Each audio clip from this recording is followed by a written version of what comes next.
علمه البيان. الشمس والقمر بحسبان، والنجم والشجر يسجدان، والسماء رفعها ووضع الميزان ألا تطغوا في الميزان، وأقيموا الوزن بالقسط ولا تخسروا الميزان، والأرض وضعها للأنام، فيها فاكهة والنخل ذات الأكمام، والحب ذو العصف والريحان.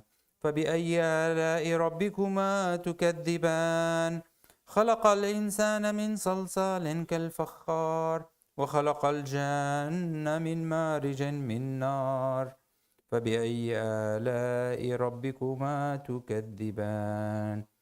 رب المشرقين ورب المغربين، فبأي آلاء ربكما تكذبان؟ مرج البحرين يلتقيان، بينهما برزخ لا يبغيان.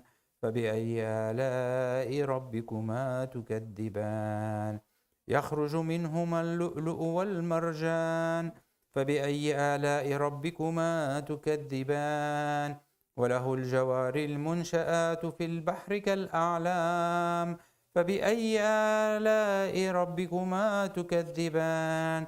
كل من عليها فان، ويبقى وجه ربك ذو الجلال والإكرام. فبأي آلاء ربكما تكذبان؟ يسأله من في السماوات والأرض، كل يوم هو في شأن. فبأي آلاء ربكما تكذبان؟ سنفرغ لكم أيها الثقلان. فبأي آلاء ربكما تكذبان؟ يا معشر الجن والإنس إن استطعتم أن تنفذوا من أقطار السماوات والأرض فانفذوا، لا تنفذون إلا بسلطان. فبأي آلاء ربكما تكذبان؟ يرسل عليكما شواظ من نار ونحاس فلا تنتصران.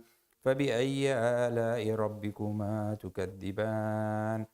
فإذا انشقت السماء فكانت وردة كالدهان. فبأي آلاء ربكما تكذبان؟ فيومئذ لا يسأل عن ذنبه إنس ولا جان. فبأي آلاء ربكما تكذبان؟ يعرف المجرمون بسيماهم فيؤخذ بالنواصي والأقدام. فبأي آلاء ربكما تكذبان؟ هذه جهنم التي يكذب بها المجرمون، يطوفون بينها وبين حميم آن. فبأي آلاء ربكما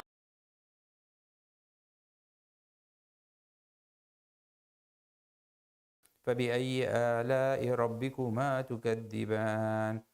ذواتا أفنان. فبأي آلاء ربكما تكذبان؟ فيهما عينان تجريان. فبأي آلاء ربكما تكذبان؟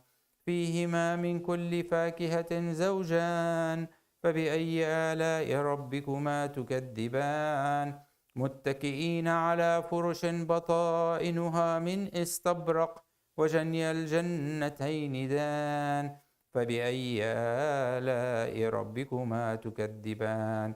فيهن قاصرات الطرف لم يطمثهن إنس قبلهم ولا جان. فبأي آلاء ربكما تكذبان؟ كأنهن الياقوت والمرجان. فبأي آلاء ربكما تكذبان؟ هل جزاء الإحسان إلا الإحسان؟ فبأي آلاء ربكما تكذبان؟ ومن دونهما جنتان. فبأي آلاء ربكما تكذبان؟ مدهامتان. فبأي آلاء ربكما تكذبان؟ فيهما عينان نضاختان. فبأي آلاء ربكما تكذبان؟ فيهما فاكهة ونخل ورمان. فبأي آلاء ربكما تكذبان؟ فيهن خيرات حسان فبأي آلاء ربكما تكذبان حور مقصورات في الخيام فبأي آلاء ربكما تكذبان لم يطمثهن إنس قبلهم ولا جان فبأي آلاء ربكما تكذبان متكئين على رفرف خضر وعبقري حسان فبأي آلاء ربكما تكذبان تبارك اسم ربك ذي الجلال والإكرام صدق الله العلي العظيم اللهم صل على محمد وآل محمد.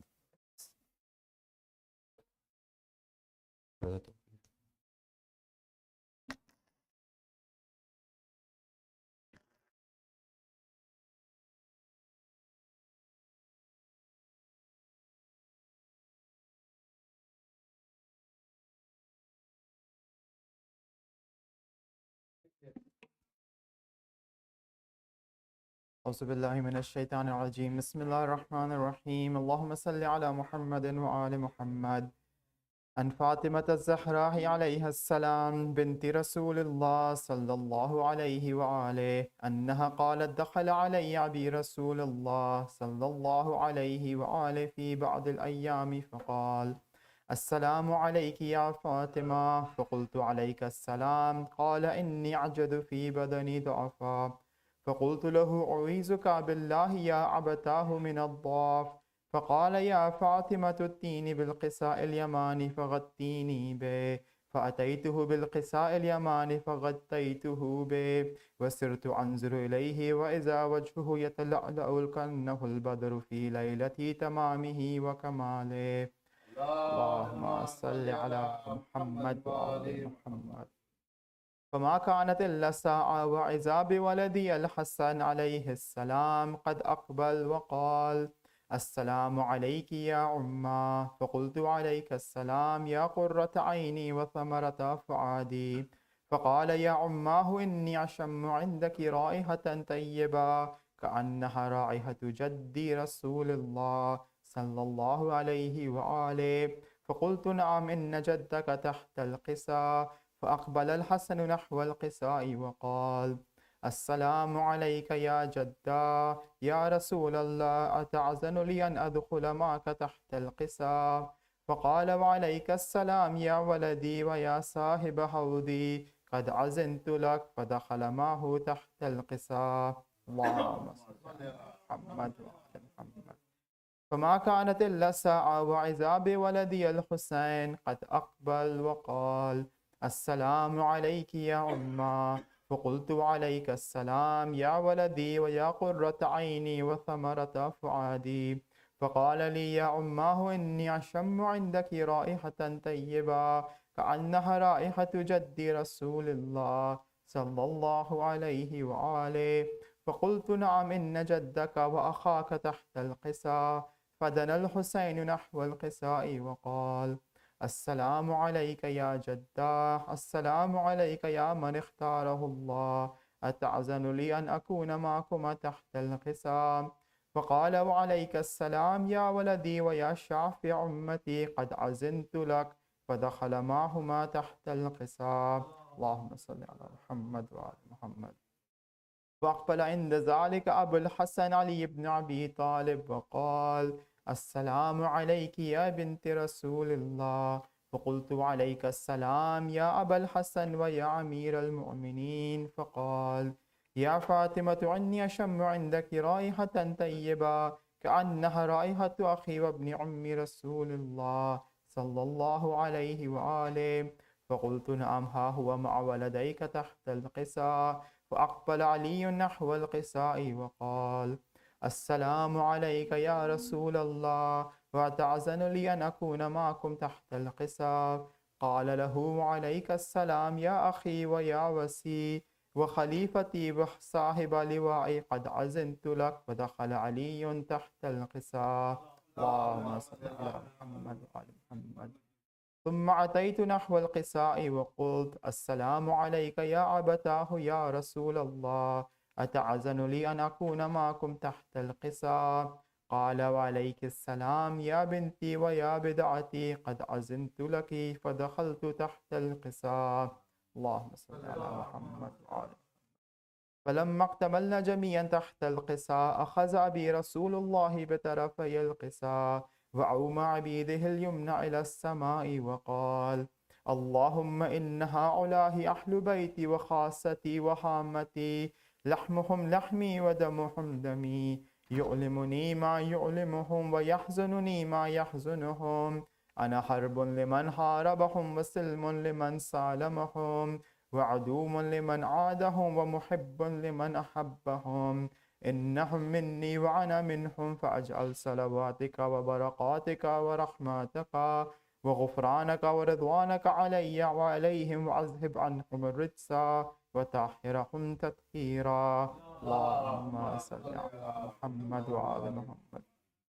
وقال الله عز وجل: يا ملائكتي ويا سكان سماواتي، إني ما خلقت سماء مبنيا ولا أرضا مدحيا ولا قمرا منيرا ولا شمسا مذيعا ولا فلكا يدور ولا بحرا يجري ولا فلكا يسري إلا في محبة هؤلاء الخمسة الذين هم تحت القصام.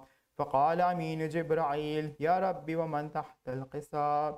فقال عز وجل: هم أهل بيت النبوة ومعدن الرسالة، هم فاطمة وأبوها وبعلها وبنوها. اللهم صل على محمد. فقال جبرائيل: يا ربي أتعزن لي أن أهبط إلى الأرض ليكون معهم سادسا؟ فقال الله: نعم قد عزنت لك. فأحبط أمين جبرائيل وقال: السلام عليك يا رسول الله. العلي الأعلى يكركه السلام ويخصك بتحية والإكرام ويقول لك: وعزتي وجلالي إني ما خلقت سماعا مبنيا ولا أرضا مدحيا ولا قمرا منيرا ولا شمسا مذيعا ولا فلكا يدور ولا بحرا يجري ولا فلكا يسري إلا لأجلكم ومحبتكم، وقد عزن لي أن أدخل معكم، فهل تعزن لي يا رسول الله؟ فقال رسول الله: وعليك السلام يا أمين وحي الله، فإنه نعم قد عزنت لك. فدخل جبرائيل معنا تحت القصار.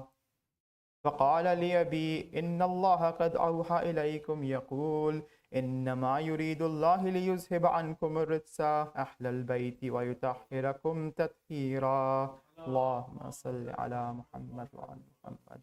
فقال علي لأبي: يا رسول الله أخبرني ما لجلوسنا هذا تحت القصى من الفضل عند الله. فقال النبي صلى الله عليه وآله: والذي بعثني بالحق نبيا واستفاني بالرسالة نجيا، ما ذكر خبرنا هذا في محفل من محافل أهل الأرض وفيه جمع من شيعتنا ومحبينا إلا ونزلت عليهم الرحمة وحفت بهم الملائكة واستغفرت لهم أن يتفرقوا.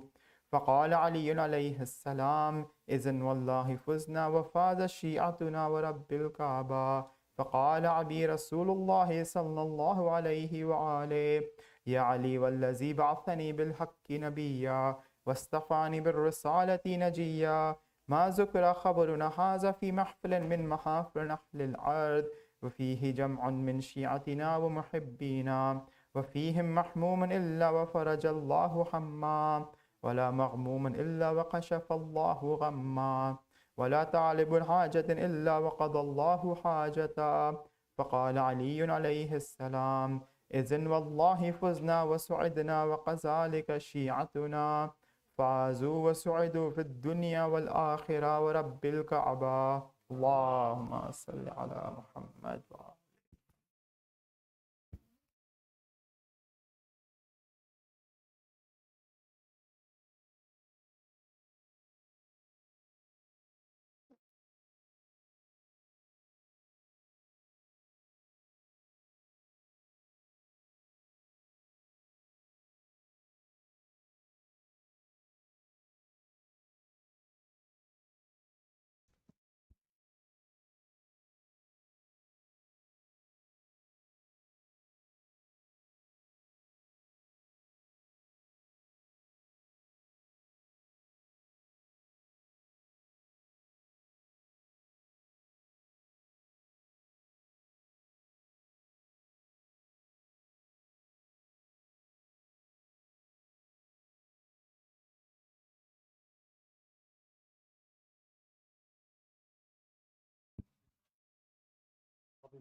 کچھ ٹریفک لگ رہا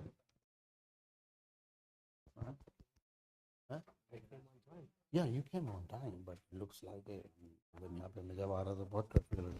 ہلو اللہم صلی علی محمد و آل محمد.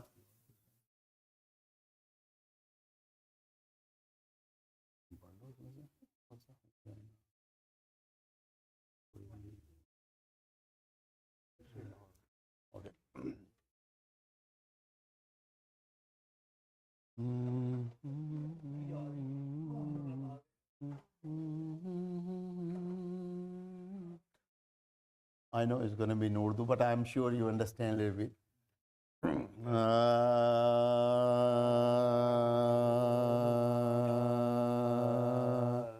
کچھ دیر کو چھوڑا نہیں راہ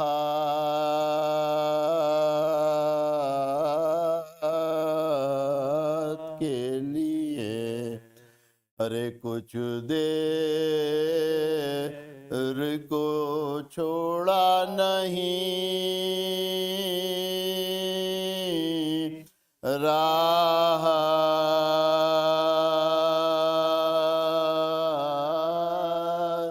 کے لیے ارے تربات کے لیے باغ جانا کے لیے ارے تربات کے لیے نہ باغ جانا کے لیے کیا تمہیں نکیرین کی باتوں کا جواب ارے آیا ہوں میں حیدر کے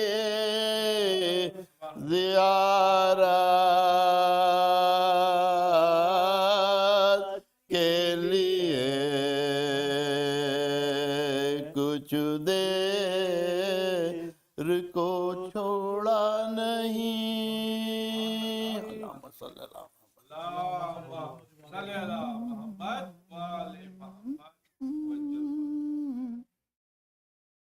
سلام کے دور انشاءاللہ. مصطفیٰ اور مرتضیٰ ایک جان ہے انسان دو مصطفیٰ اور مرتضیٰ ایک جان ہے انسان دو ارے لاکھ چاہو نہیں سکتے کبھی انسان دو ارے لاکھ چاہو ہو نہیں سکتے کبھی انسان دو مصطفیٰ اور مرتضیٰ ایک جان ہے انسان دو ارے ایک طرف عشق محمد ایک طرف بغض علی ارے مسلمان سچ بتا کیا ہے تیرے ایمان دو مصطفیٰ اور مرتضیٰ ایک جان ہے انسان دو فاطمہ کی گود میں حسنین بھی ہے اس طرح ارے ایک ہی جزدان میں ہو جس طرح قرآن دو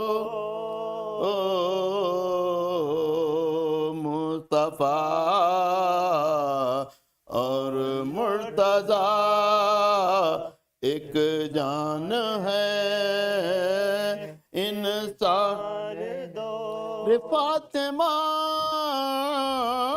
زہرا کی چادر تجھ پہ بھی لاکھوں سلام ارے تیرے سائے میں پلے ہیں بولتے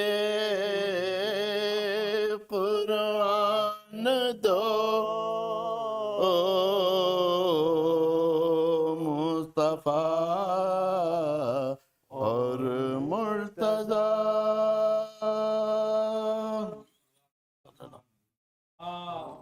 صلی اللہ محمد وآل محمد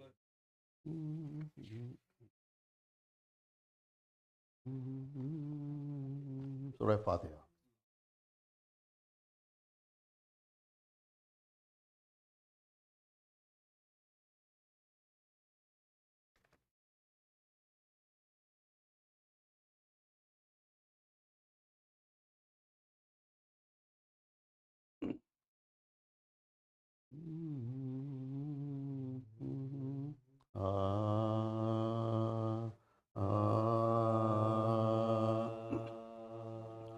ارے شین جب چاند محرم کا سفر میں دیکھا میں زرِ قتل رقم ایک سطر میں دیکھا رے بل جبین فل کے ظلم عصر میں دیکھا موت کو لوٹ مچاتے ہوئے گھر میں دیکھ ارے سرخ خون شفا قلب کو برمانے لگے ارے شام عاشور کی تصویر نظر آنے لگی ارے شام عاشور کی تصویر نظر آنے لگی ارے کچھ میرے واسطے ایسا ہو مبارک یہ مہا صدق اسلام پہ ہو جاؤں ملے عزت و جان ارے فدیائے راہ رضا دل قب با ارے الہ خون میں تنغر کو خشکی میں سفینہ ہو تباہ ارے قید ہوں اہل حرم گھر کی صفائی ہو جائے سب ستم ہو مگر امت کی بھلائی ہو جائے شین جب چاند محرم کا اللہم صلی اللہ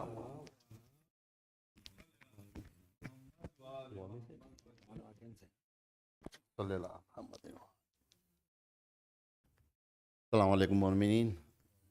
And before we call to the Maulana Yasir, mashallah, welcome South Carolina and Al-Murtaza Center, behalf of community, and we are very thankful and we honored you be here, inshallah.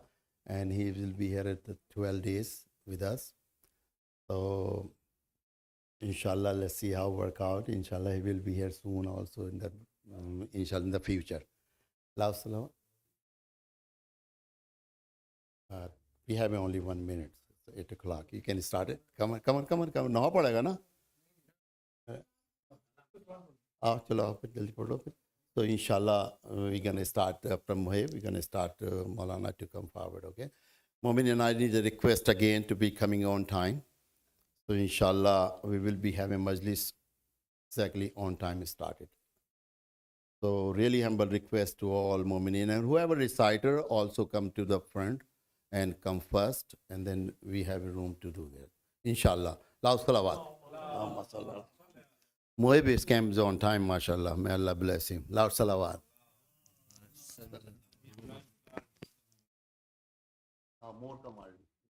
السلام علیکم. الصلوات.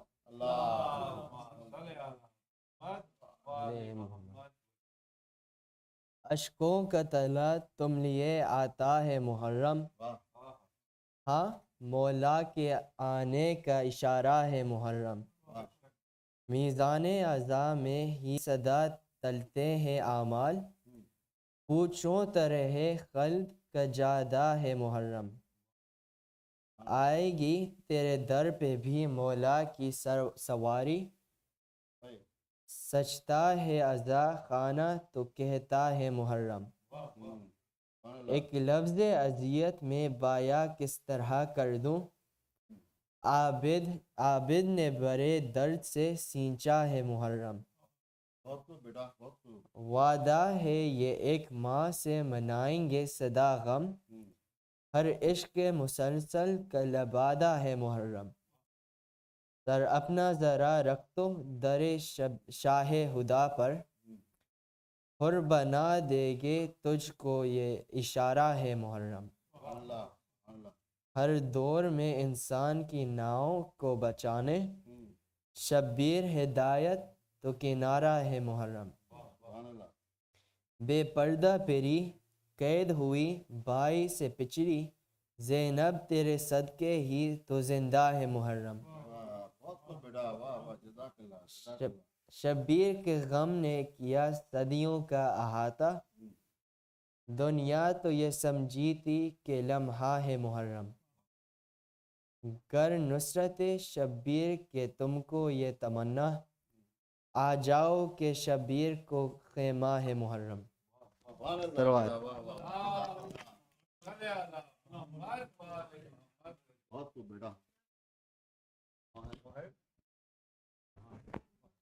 Now I would like to request Maulana for his speech. Loud salawat. Allahumma salli ala Muhammad wa ali Muhammad. Alayhi salawat. Allahumma salli ala Muhammad wa ali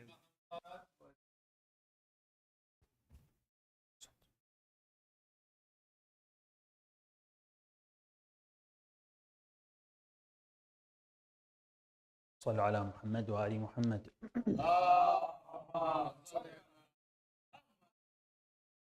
بسم الله الرحمن الرحيم. صلى الله عليك يا سيدي ويا مولاي يا رسول الله. صلى الله عليك يا سيدي ويا مولاي يا أبا عبد الله. يا رحمة الله الواسعة ويا باب نجاة الأمة يا عبرة كل مؤمن ومؤمنة يا ليتنا كنا معكم سيدي فنفوز فوزا عظيما. أعوذ بالله من الشيطان الرجيم. بسم الله الرحمن الرحيم. ومن أحياها فكأنما أحيا الناس جميعا. صدق الله العلي العظيم. صلى على For the love of Imam al-Hussein alayhi salam, another salawat. Dear respected elders, brothers and sisters, assalamu alaikum wa rahmatullahi wa barakatuh. It is an honor to be amongst you all as we embark on our journey in the service of Imam al-Hussein alayhi salam. And it is inspiring once again to see the community, to see the families prepared to come and revive the majlis of Imam al-Hussein alayhi salam, to come and carry out the message so that the message does not die and that it is constantly echoed throughout the times. And this is often what we hear. We hear that when the month of Muharram approaches, we begin to attend the majalis. We begin to engage with our communities in continuing the ma'tam of Imam al-Hussein alayhi salam. And so this is correct. This has truth to it. Our job and our obligation and our mission is to remind everyone and remind ourselves of the tragedy of Imam al-Hussein alayhi salam. However, my dear brothers and sisters, today I wanted to look at this idea from a different perspective and a different lens. The question is, are we the ones who are reviving the majlis of Imam al-Hussein alayhi salam? Or is it that the majlis of Imam al-Hussein alayhi salam is reviving us? Is it that we are continuing, our lives are continuing because of the majlis of Imam al-Hussein? Which one is it? Does Imam al-Hussein alayhi salam want us to come and attend the majlis for the sake of continuing his message? However, we go back after the 12 nights to our old habits. The young boy disrespects his mother or his father, for example. The spouse does not speak kindly towards his spouse or her spouse. Is that what the Imam wants from us? Or is it that the Imam wants us to attend these majalis, to carry out the message, to revive the majlis, and at the same time, we benefit from the majlis? We gain from this majlis so that when we leave the 12 nights of Muharram, we have something within ourselves that has improved. We've changed ourselves for the better during the majlis of Imam al-Hussein alayhi salam. It's important that everything we do, we're sacrificing for the Imam. Our time, our wealth, our money, whatever it is, our efforts, it's all for the sake of the Imam. It is our way to respond to his call. The Imam cried, "Ala hal min nasran yansuruna?" Is there no supporter, nobody who can come and defend me and support me? This is our way to respond to the Imam, saying, yes, we are here. Had we been there with you on that day of Ashura, we would have sacrificed our lives for you, O Imam. So we do so all for the sake of the Imam. However, is it the Imam who is benefiting from this sacrifice? Or is it us who are benefiting? The companions of Imam al-Hussein, when they went and they joined the army of Imam al-Hussein, who was the one who benefited the most? Who was the beneficiary of that sacrifice? Was it them or was it Imam al-Hussein? Indeed, it was them. They gained the most out of it. And Imam al-Hussein, when he invited them, it was obvious that he's inviting them for their sake. He wants them to reap the benefits of this sacrifice and this stance with the Imam. Very similarly, my dear brothers and sisters, our efforts in the month of Muharram is for our sake. It's for our benefit. With or without us, the Majlis of Imam will continue. It is our choice to be amongst those who attend and sacrifice for the Imam during these nights of Muharram. So in reality, it is us who are being revived from the Majalis of Imam al-Hussein alayhi salam. The narration from the Holy Prophet sallallahu alayhi wa alihi says, Allahumma salli ala Muhammad. من جلس مجلسا يحيى فيه أمرنا لم يمت قلبه يوم تموت القلوب. The one who sits and attends a majlis that revives our message, his heart does not die the day that all the hearts die. So indeed it is us. It is our hearts that are being revived from the majlis of Imam al-Hussein alayhi salam. So how is the question? Let us discuss for a few moments, how is it that the majlis of Imam al-Hussein revives us? And the aza and the ma'tam of Imam al-Hussein alayhi salam impacts us so that we can become better people in our life. And so that we can have an impact on the greater community and bring about change within ourselves and within the community. We'll answer that question after salawat ala Muhammad wa ali Muhammad. To answer this, we must zoom out. We must zoom out to look at the bigger picture. We ask the first question, is it even possible for us to become better people, to change, to improve ourselves? Someone might ask, this is a very obvious question. Of course it is. But why? How? How do we know that it's possible? Some argue that no. There are people with the viewpoint that no, we live in a world, Allah subhanahu wa ta'ala put us in a world where it's impossible to become better, to change, to improve ourselves. We must understand how no, it actually isn't that case. That this world, Allah has put us in a world where we are able to change and benefit and improve. We must consider this. So is it even possible? Because if we don't recognize that it's possible, then we won't be able to change.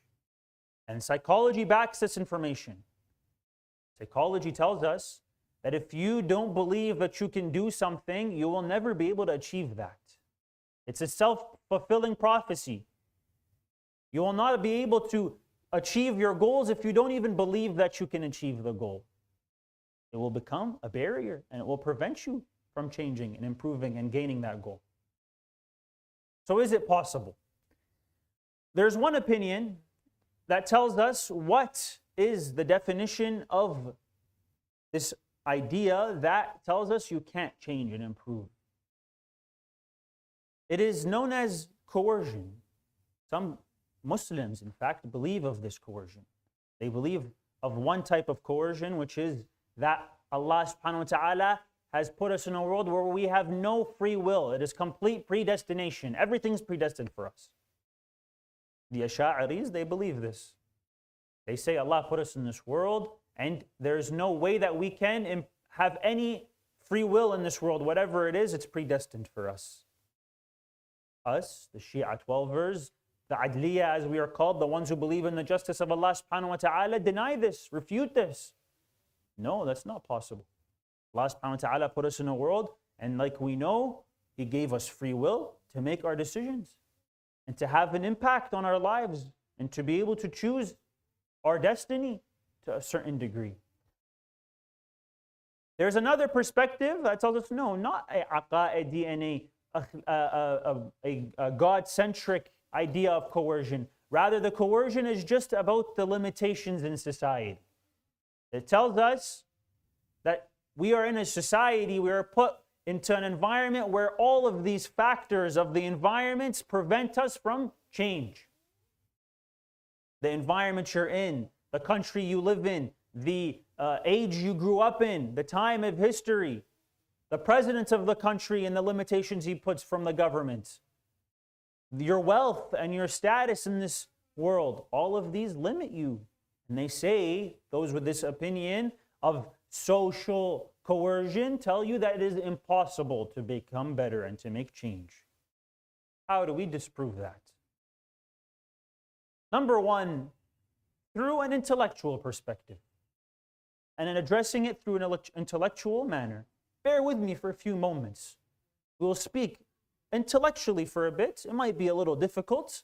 However, it'll help us in understanding why it is that we do what we do. It tells us that this dunya, this world, our scholars teach us, is built upon cause and effect. There's causes and then there's effects to that cause. When you have what is known as a complete cause, the intellect determines that it is mandatory upon the environment we live in and the way the status of this world that the effect will happen. It's an obligation. Examples of that is a fire. If you have all the complete prerequisites to a fire, like the wood, like the match, like the oil, for example, the gas, you put them all together, it is obligatory that there will be a fire. Anyone will tell you it is impossible that a fire will not ignite. Because that is how this world is. It's cause and effect. Correct? What are those who tell you about this example? How do we refute it with this example? We refute it by saying all of these environmental factors that affect us, they are incomplete causes. An incomplete cause means what? It is something that comes together but is not obligatory that it happens. You'll have a match, for example, a lighter, and you'll have oil but you don't have wood. It is not necessarily possible that you will create a fire. Correct? It's an incomplete cause. And so they tell us that what? That the environment around us are all incomplete causes. Your social status, your wealth, your environments, the country you grew up in, the government surrounding you, the weather, anything. These are all incomplete causes that will not guarantee you to leading to a effect, which is preventing us from becoming good. And we know that this is true how? Because of history. History tells us this. There have been advancements in life. Had it been a complete cause that would have prevented any advancement from improving and from occurring, then we would see no advancements in this world. But we have. Imagine someone telling you 10 years ago that I will order a car on my phone and it will come without a driver. We have that today. Self-driving cars. Who would have thought about that 10 years ago? Imagine someone told you 10 years ago that I will write a prompt to AI and it will give me an entire video, an entire animation video in seconds, in a matter of seconds.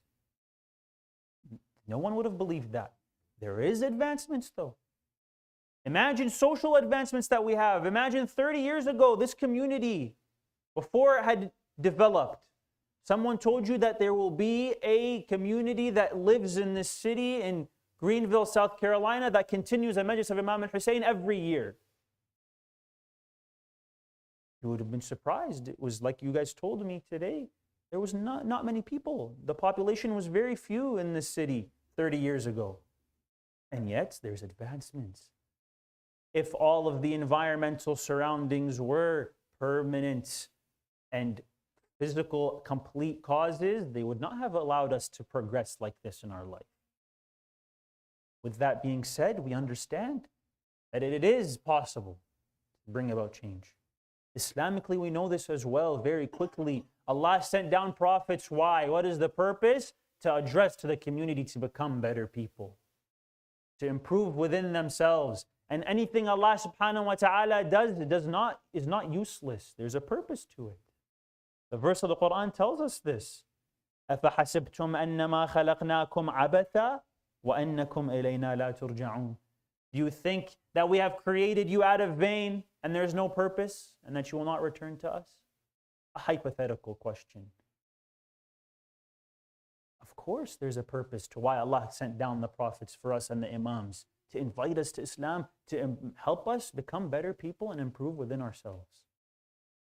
So now that we understand that it is possible, how is it that the Majlis of Imam al-Hussein alayhi salam allows us this? We will address that after salawat ala Muhammad wa ali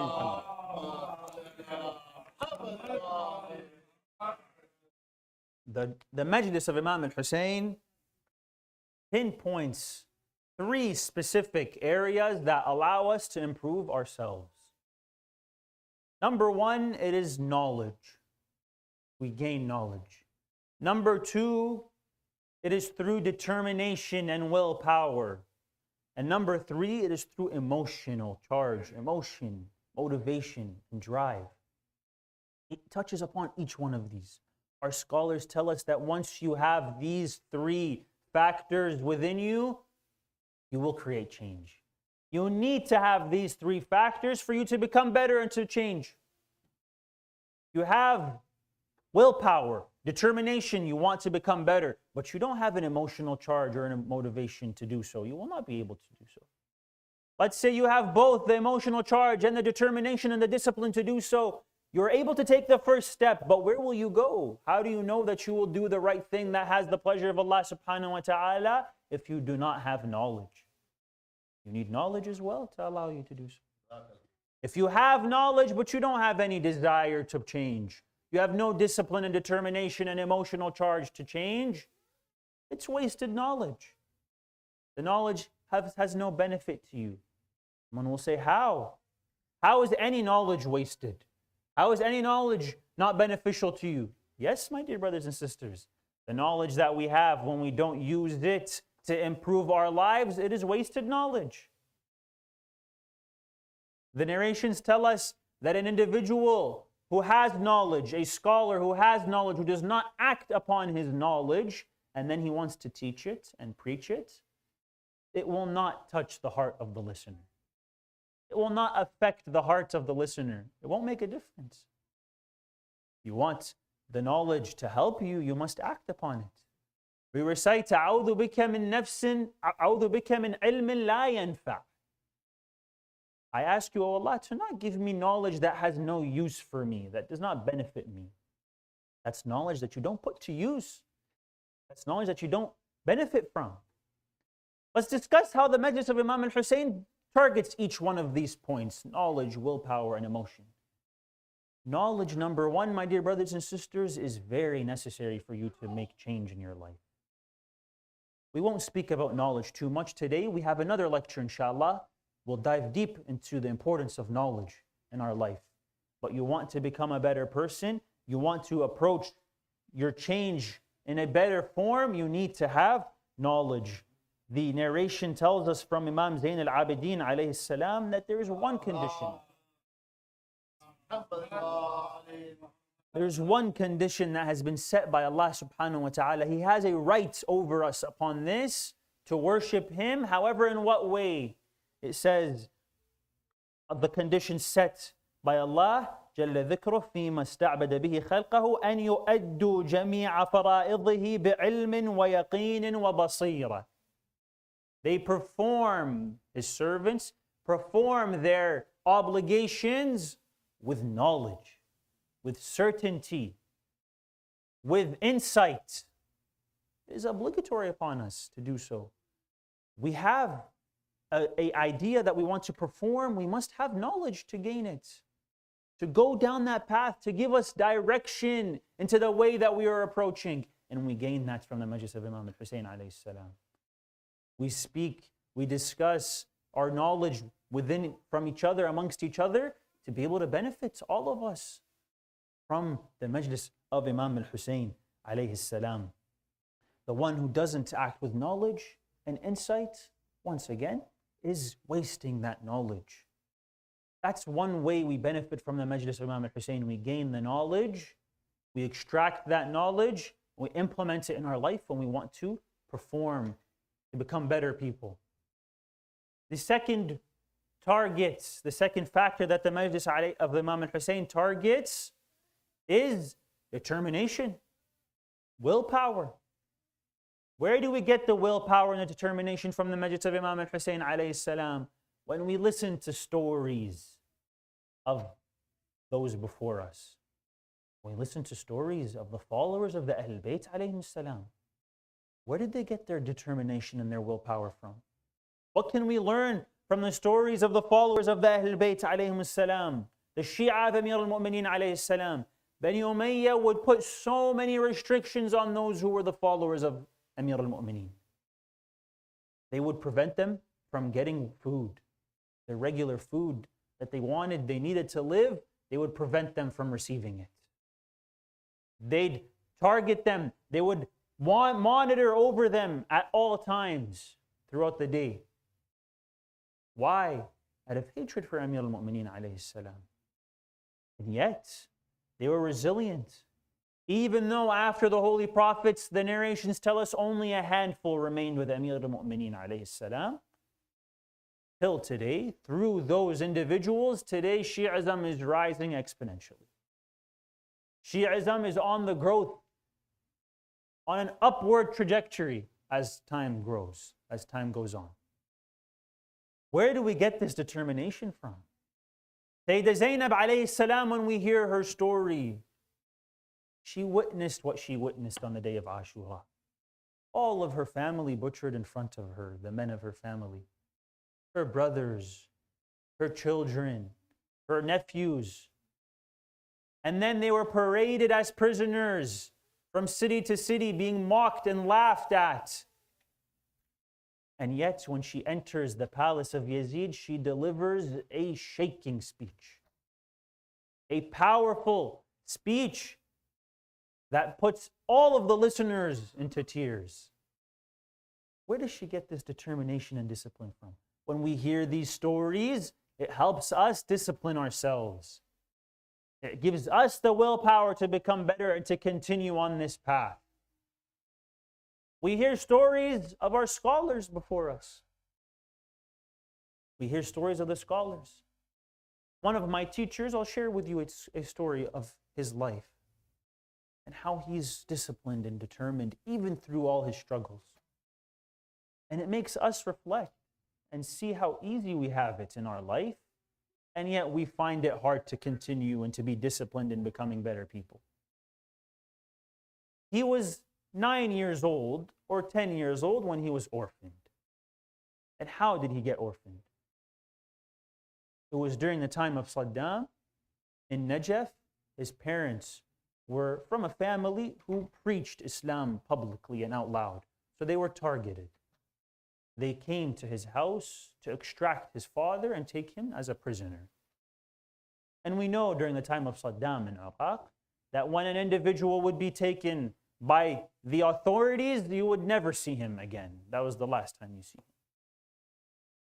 And so they took his father from him, and his mother, in an attempt to protect his father, to protect her husband so he doesn't get taken, she rushed outside to drag him back, to support him, to defend him, to push off the authorities.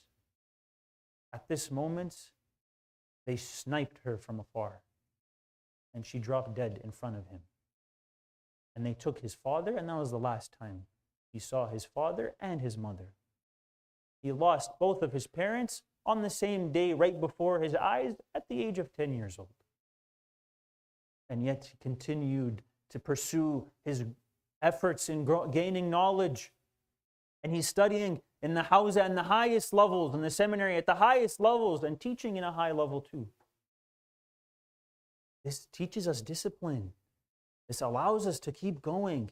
We have it so easy, my dear brothers and sisters. Nothing like this. Our struggles are nothing like this. And yet we struggle within ourselves to continue. We gain stories and discipline and determination of those discipline and determination from those community members around us. Speak to them, interact with them, and you'll see that there's so much to learn from your fellow community members. Where they came from, what their story is, how they made it here, what pushes them to continue in the service of Imam al-Hussein. Where does it come from? We have individuals, I'm sure, and I'm excited, very excited to hear each and every one of your stories in this community. I'm sure some of you come from long ways to come and attend the majlis of Imam al-Hussein. There are communities where families drive hours, 2, 3, 4 hours to attend the majlis of Imam al-Hussein, to bring their children to the majlis of the Imam alayhi salam. You hear these stories and this determination, it empowers you. It gives you that willpower to continue to strive to become a better person. That's how this point is addressed through the majlis of the Imam. It gives you that willpower and resilience. So we said, number one, the knowledge it takes to improve yourself. You get it from the majlis. Number two, the willpower and determination it takes to become a better person. You get it from the majlis. And number three, the emotions, the emotional charge and the drive. We will speak about that after salawat ala Muhammad wa ali Muhammad.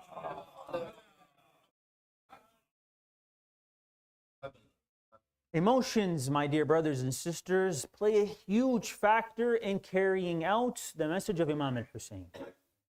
One of the main reasons why the message of the Imam is alive till today is because of the emotional aspect that it has connected to it. Oftentimes, when you have a certain occurrence that happens in your life, that you will forget quickly. Whatever you did last week, where you went, who you met, for example, the food you ate, all of these, you might forget them very quickly. It will not have a lasting impact on you. Why? Because there's no emotional aspect attached to it. The moment you attach an emotional aspect to it, you will not forget it. You had a trip and you were excited about that trip.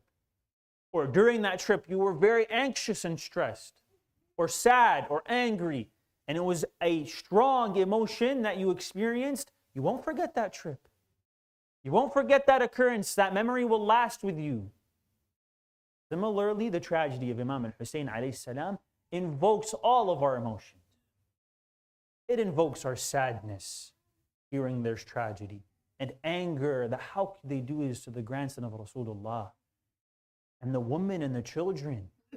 It invokes thrill and excitement when you hear stories of battle and war and bravery and courage and honor of the companions of Abu al-Fadl al-Abbas alayhi salam. It invokes all those emotions, and it invokes it for everyone of all types of people. Someone can relate to anyone in the tragedy of Imam al-Hussein. You have the young in Abdullah al-Radi'.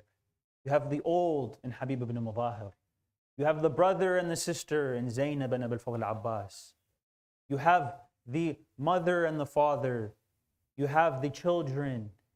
There's someone you can relate to in everyone, every aspect of life. Even the Christian man you can relate to for those non-Muslims. They can relate to a Christian man who came and sacrificed his life in the way of Imam al-Hussein alayhi salam. This invokes our emotions. This invokes that emotional charge within us and drive. My dear brothers and sisters, we hear stories from those people, the Shia of Ahlul Bayt in the Middle East, and we feel heartbroken for them. Our heart hurts and aches for what they are experiencing, for what they go through in their life. And they are constantly being oppressed. And we have always been oppressed, my dear brothers and sisters. History is just repeating itself for the Shia of Amir al-Mu'mineen.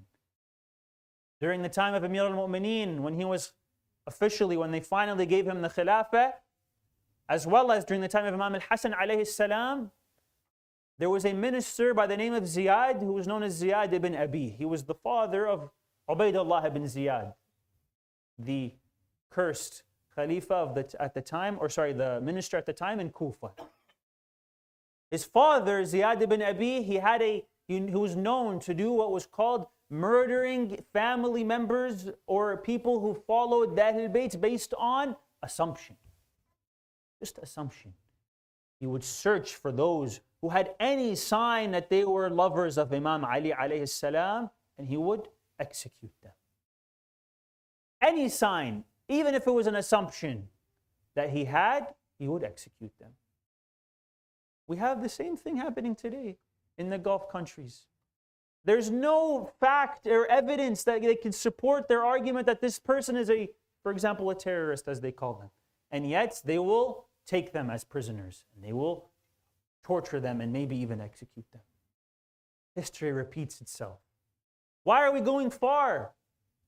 The oppression happens here in America, my dear brothers and sisters. for the Shia of Amir al-Mu'mineen alayhi salam. I was in Albuquerque in Ramadan, and their story shows us the oppression that they experienced as Shia of Amir al-Mu'mineen. One day they heard of a passing, and it was not any regular passing. It was a killing of a young believer, a young Shia believer in the community by the name of Hussein. He had the name Hussein and he was killed. They thought maybe it was just a random gang-related killing. A few months passed, another member of the community, Shia brother by the name of Hussein, also killed. They thought maybe again a coincidence. No, a few weeks later, a third individual by the name of Hussein was also killed. It was a pattern. They were killing someone by the name of Hussein. They were targeting those who were named Hussein. The FBI got involved. It became a big deal. Okay, now there's clearly an assassination on something that's related. An identity crisis because they are Shia of Imam al-Hussein alayhi salam. They hold the name Imam al-Hussein. They hold the name of Imam al-Hussein alayhi salam. It became a big deal, and eventually they did their best to work with the FBI to find what was going on, why this is happening, until a fourth person by the name of Hussein was also killed. After that fourth killing, they finally were able to capture the individual. It was one person who was going around searching for whoever's name is Hussein to take their lives out of hatred for Imam al-Hussein alayhi salam. And as well because his daughter had married a Shia brother without his permission. Out of hatred for Shi'ism, for the Shia and the lovers of the Ahl Bayt and the lovers of Imam al-Hussein alayhi salam, he went around killing those with the name Hussein. So even here in America, we hear stories of this oppression for the lovers of the Imams alayhim salam. It happens here in our own communities. When we hear these stories, we have this emotional drive, this emotional charge. Any regular person who is a part of this faith, if they don't have a way to release this emotional charge, a way to positively release that emotional charge, they will do things that are unimaginable. They will not be able to handle it. They will explode. Their anger will take over. They might commit heinous crimes and acts. However, we have the majlis of Imam al-Hussein alayhi salam to allow us to release our emotional charge, to allow us to become calm and have peace in our minds through releasing this emotional charge in the majlis of Imam al-Hussein, where we spend it crying, where we spend it beating our chest in ma'tam for Imam al-Hussein alayhi salam. Then we can go back with ease, with calmness, and change and become better people. We need this. We need this. Why do some communities say, no, let us crying, we don't need to cry too much. Ma'tam, we should not beat our chests too hard. Why, my dear brothers and sisters? This is very important for the growth of an individual. It's very important to release that emotional charge that is within you so that you can then go back with calmness and ease and become better. The Imams used to do this. The Imams and the Prophets used to release their emotional charge some way or another. Imam al-Hussein alayhi salam, the narrations tell us, during Dua Arafah, he would weep and cry before Allah subhanahu wa ta'ala. He would spend it crying. The narration says that at one point he paused and he looked up to the sky and you could see his eyes. They were as if they were a water skin that had been overflowing with water. It was pouring with water. His eyes looked like they were raining. He would cry. He would release that. We have narrations that tell us of the prophets and the imams who used to always cry. There's 5 of them. The first was Adam alayhi salam. He cried so much because he was sent down from heaven to earth that his cheeks became like a valley. They were indented with his tears. Fatima al-Zahra alayhi salam cried so much that she bothered the people of Medina.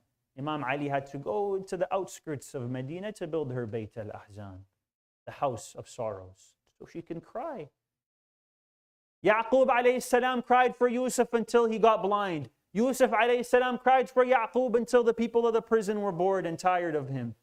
Zayn al-Abidin alayhi salam cried for his father Hussein for 25 years, or some say 40 years after the tragedy of Karbala. Every time he would see food and water placed in front of him, he would cry, remembering what happened to Imam al-Hussein alayhi salam on the plains of Karbala. He released that emotional charge. One way or another, we need to do that, my dear brothers and sisters. Allow yourselves to cry for Imam al-Hussein. Allow your tears to come out for Imam al-Hussein alayhi salam when we hear this story. And then go back and reflect upon yourself to become better, to improve yourself. So my dear brothers and sisters, through these three aspects, we recognize that we can become better and change our life and improve ourselves and revive ourselves. The verse of the Quran tells us, وَمَنْ أَحْيَاهَا فَكَأَنَّمَا أَحْيَا النَّاسَ جَمِيعًا. If your only goal in this month of Muharram was to help yourself and to help one other individual in the community, it is as if the Quran tells us you have revived all of humanity. You have revived all of mankind, bringing them to the path of the Ahl Bayt, bringing them on this path, on this journey towards Allah subhanahu wa ta'ala. So let us make a promise within ourselves that during these nights of Muharram, as they approach, we will gain more than just reviving his message. We will revive ourselves as well. Let us make a promise with Rasulullah sallallahu alayhi wa alihi that we will revive ourselves, become better people, better individuals, so that he can accept us as his true servants and true believers. And who better to commemorate than Imam al-Hussein alayhi salam, who was the most beloved to Rasulullah. Rasulullah used to love Imam al-Hussein alayhi salam so much. He would carry him on his shoulders, him and Imam al-Hasan alayhi salam. Take him on their shoulders, play with them on his lap. And then he would boast to the ummah. He would tell them, these two, al-Hasan and Hussein, Sayyida Shababi Ahlil Jannah. They are the masters of the youth of paradise. And then he would cry, remembering what would happen to them on the day of Ashura. And he would spend his time in crying and remembering what will happen and the tragedy that will occur for them. Imam al-Hussein alayhi salam, he made his promise to the Prophet that he will do whatever he has to do to carry out his message, to revive his message, to revive his ummah. And so he went to the holy prophets before he embarked on his journey, and he bid his farewells to the Prophet in Medina. He went to the grave of Rasulullah, and he spent a few hours praying and supplicating to Allah until he took a few moments to nap by the grave of Rasulullah. The narration tells us when he took his nap, Rasulullah came to him in his dream. He told him, Ya Aba Abdullah, Ya Habibi, Ya Hussein, we are here waiting for you. Your mother, your father, your brother, they are all asking you to rush, to hurry up and come and join us in the heavens. The angels in paradise have prepared for your arrival, Ya Aba Abdullah. But indeed, you will not receive the rank, the highest of ranks. And indeed, Allah subhanahu wa ta'ala has promised you the highest of ranks, but you will only receive it through shahada. And it is as if I see that in a few moments, in a few days, your blood will be shed on the plains of Karbala. Your family will be taken as captives. Your children will be martyred in the plains of Karbala. The tents will be on fire on the day of Ashura. Imam al-Hussein alayhi salam, he wished, the narrations tell us, to stay in the grave with Rasulullah, to not have to leave and embark on this journey. However, he still resisted, and he did so, and he made his way towards Karbala. Eventually, on the day of the 2nd of Muharram, they had the women and the children with them in the caravan of Imam al-Hussein alayhi salam, until they finally arrived to this land. Imam al-Hussein alayhi salam, he asked them, what is the name of this land? They said, this land goes by Nainawa. He said, no, give me another name. They said, this land goes by the name of Al-Ghadiriyat. He said, no, I'm looking for another name. They said, this land goes by the name of Shati al-Furat. He said, no, there's another name that Rasulullah has promised me. They said, this land is known as Karbala. This land is known as Karbala. Imam al-Hussein alayhi salam, when he heard this, he said, yes, this is the land that my grandfather Rasulullah promised me. فها هنا والله محط رحالنا. Indeed, this by Allah is the place where we shall settle our camp. وها هنا والله سفك دمائنا. Indeed, this is the land that our blood will be spilled on. وها هنا والله تسبى حريمنا. And on this land, by Allah, our women will be taken as captives. My dear brothers and sisters, on their way to Karbala, the women were protected by Imam al-Hussein alayhi salam, by Abu al-Fadl al-Abbas alayhi salam. They were surrounded, each one with a man protecting them. Ali al-Akbar on one end, Al-Qasim on one end, Aun and Muhammad on one end. There was always a companion to support them on that journey. What happened on the nights of Ashura? The women and the children were left all alone. No Hussein to defend them, no Abbas to defend them. Ali al-Akbar slain on the plains of Karbala, Al-Qasim on the plains of Karbala, Aun and Muhammad on the plains of Karbala. Eventually they were taken as captives, and there were men around them, except the men were the enemies of Allah. It was Shimr who was leading them. It was Shimr who was beating them. It was Shimr who was the one who would beat them with the end of the spear, as he cursed Rasulullah and Fatima az-Zahra. Inna lillahi wa inna ilayhi raji'un. ولا حول ولا قوة إلا بالله العلي العظيم. نسألك اللهم وندعوك باسمك العلي الأعظم الأعز الأجل الأكرم. 10 times all together in the loudest of your voices. Ya Allah, Ya Allah, Ya Allah, Ya Allah, Ya Allah.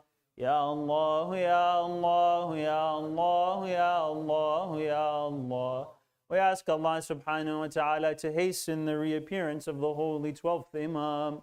We ask Allah subhanahu wa ta'ala to ease the suffering of all the believers around the world, all the Shia of the Ahl Bayt alayhim salam, all around the world. We ask Allah subhanahu wa ta'ala to allow us to improve ourselves and revive ourselves during the majalis of Muharram and the majalis of Imam al-Hussein alayhi salam. إلى أرواح المؤمنين والمؤمنات ومن مات على الهدى والإيمان ولتعجيل fridge مولانا صاحب العصر والزمان. نقرأ سورة الفاتحة مسبوقة بالصلاة على محمد وآل محمد.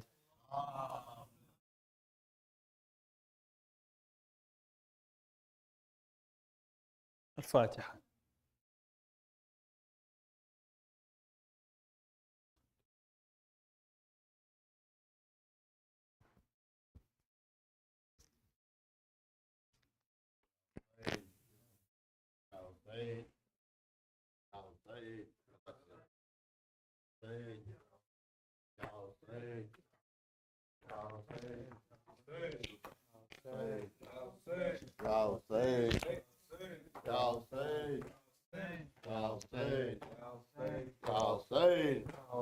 Ya Hussein, Ya Hussein, Ya Hussein, Rahe aza lo namudar hua.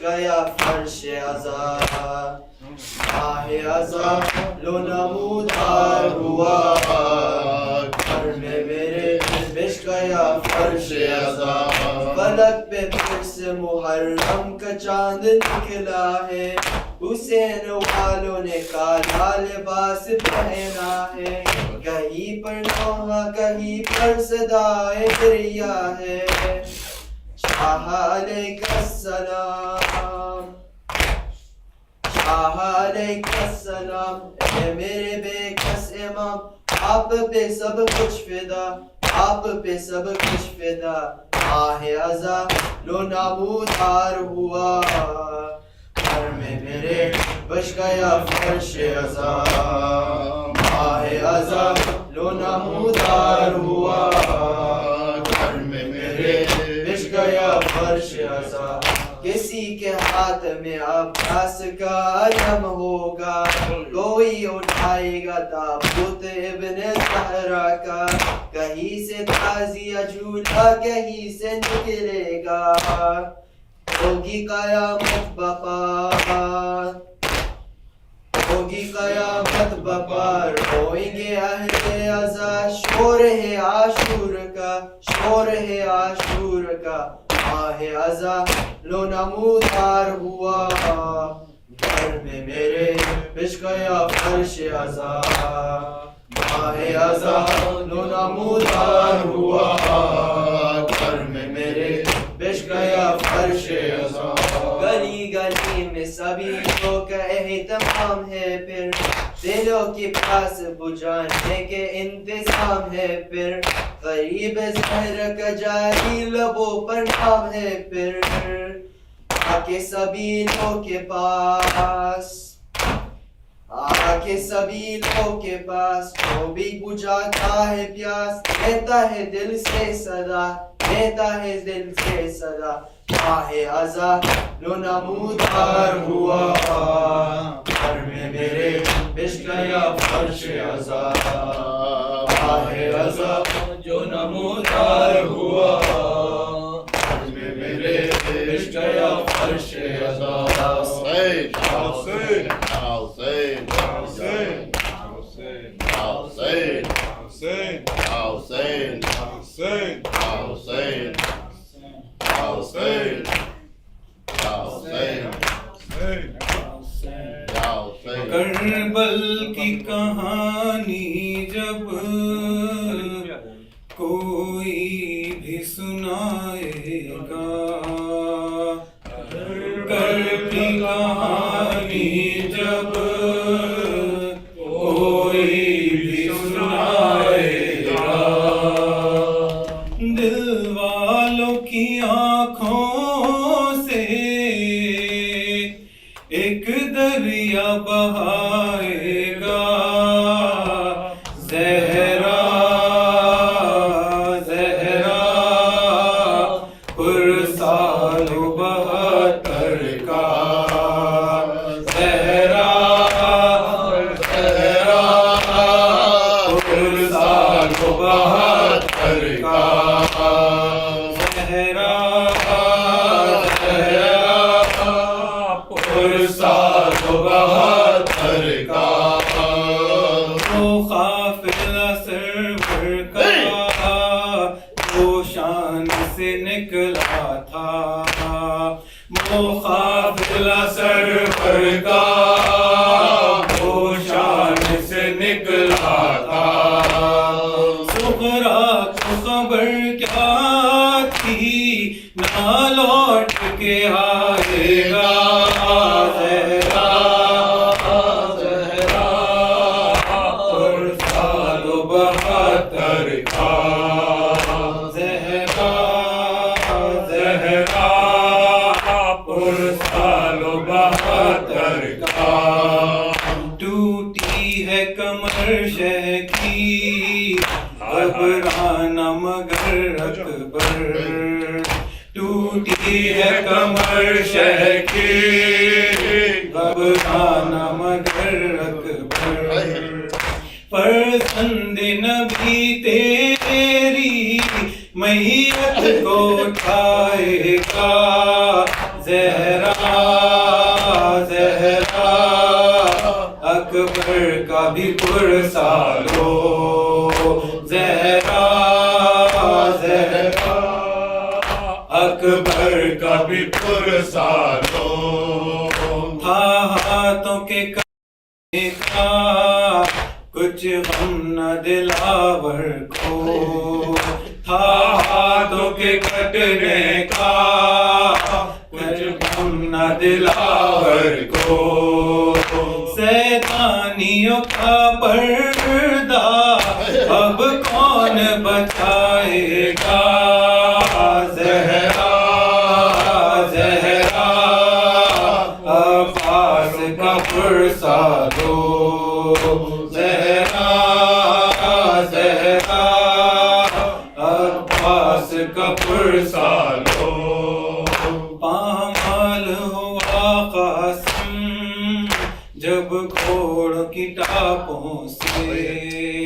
پامال ہوا قاسم جب گھوڑ کی ٹاپوں سے کس طرح چچا تیری میت کو اٹھائے گا زہرا زہرا قاسم کا بھی پرسالو زہرا زہرا قاسم کا بھی پرسالو سوتے ہی نہ تھے اصغر جھولے میں تڑپتے تھے سوتے ہی نہ تھے اصغر جھولے میں تڑپتے تھے مادر کو خبر کیا تھی ایک تیر سلائے گا زہرا زہرا اصغر کا بھی پرسالو زہرا زہرا اصغر کا بھی پرسالو سرور نے اٹھائے تھے سب ساتھیوں کے لاشیں سرور نے اٹھائے تھے سب ساتھیوں کے لاشیں شبیر تیرا شبیر تیرا لاشا اب کون اٹھائے گا زہرا زہرا شبیر کا پرسالو زہرا زہرا شبیر کا پرسالو حسین حسین حسین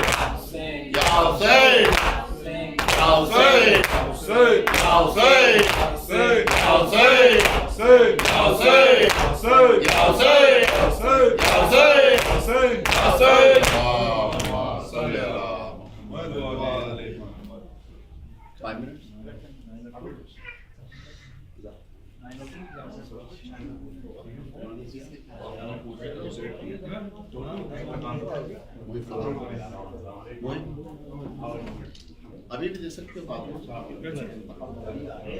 السلام علیکم السلام علیکم how are you brothers